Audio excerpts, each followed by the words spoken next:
Mario Cristobal, who exposed Notre Dame's entire schedule, Steve, during this press conference. I want to see this. He said they had 2 legit opponents. They lost both. 6 wins came against defenses ranked 105 to 127, and was really just going. Is there a video better or no?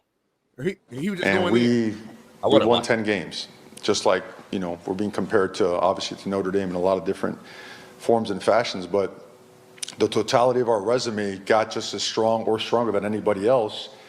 And after their first 2 losses, right? Their resume got stronger, but when you break it down, those 10 games, 2 were against group of 5 opponents. And of the other 8 games, 6 of those games were against defenses that were ranked 105 and beyond, right? 105 to 127. So I think when you start looking at the true facts surrounding a resume and how a resume is actually built, I think all those things will be taken into account. And I respectfully will always provide any and all information to whoever it is necessary so we could have a fair and honest judgment and decision on what is the reality that we're the best and most deserving team. All I want to say in Miami's defense, if Miami doesn't get in, there's no way in the world to have any credibility you can allow Notre Dame in. No way. Here's what I think. What people are missing. This whole Miami-Notre Dame debate, I actually think both teams are in the top 12 in terms of like talent, merit, play. This is a diversion to take away from the pervasive influence of the SEC and their media partners. I do not believe that a 5th SEC team belongs in the playoffs. With that said, I think Miami was ascending this year. I hate to say it, though, but that SMU loss just rings right over our head. It is what it is, but everything Mario Cristobal said is factual. Shaun has a ticket on Miami, so he's hoping they get in. So. I'm hoping Miami get in, but are we talking shit in the most respectful, like boss way though? Like the way he did the whole breakdown, he was standing up with the suit on, like that's our coach. He was cooking him the whole time. Go ahead, that's Shaun. our coach. Good job, Mario. Hey, are we gonna address the fact that Cristobal up there title telling? He title telling like a motherfucker. Hey, Sark is. Everyone is. Good. Everyone that's on the outside looking in does it every year. By the way. Yeah. Like hey, we see it every year by every coach. I'm not pointing out one guy because they all do it. Here's Notre Dame's counter argument. Miami's 2 losses of the teams would combine 8 losses. That is true. But here's what Miami's ultimate argument is. Miami beat Notre Dame.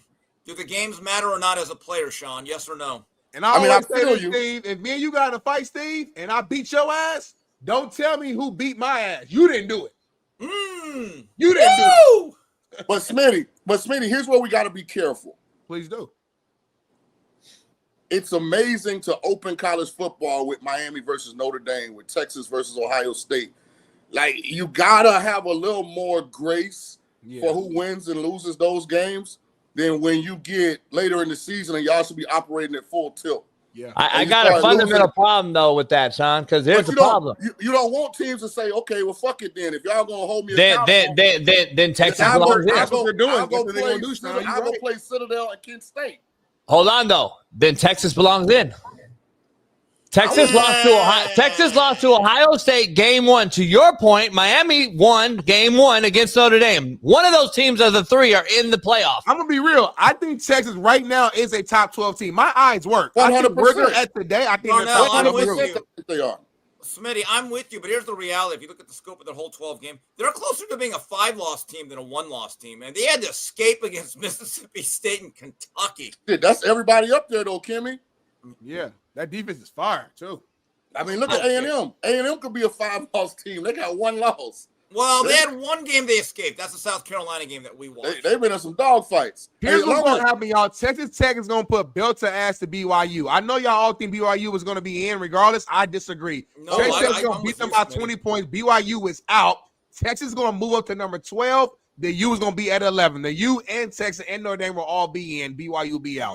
There's no way, because Bama, that means Bama loses and is out too. I'm just telling you, SEC, they leverage this. Smitty, you're forgetting that Tulane, North Texas. Winning, though. I mean, I told you that we got Bama. It don't matter. You don't have enough spots, Smitty. You don't have enough spots. Yeah, you don't have enough spots because Tulane and James Madison are competing for one spot, basically, right? Yeah. So it is what it is. Yeah, it is what it is.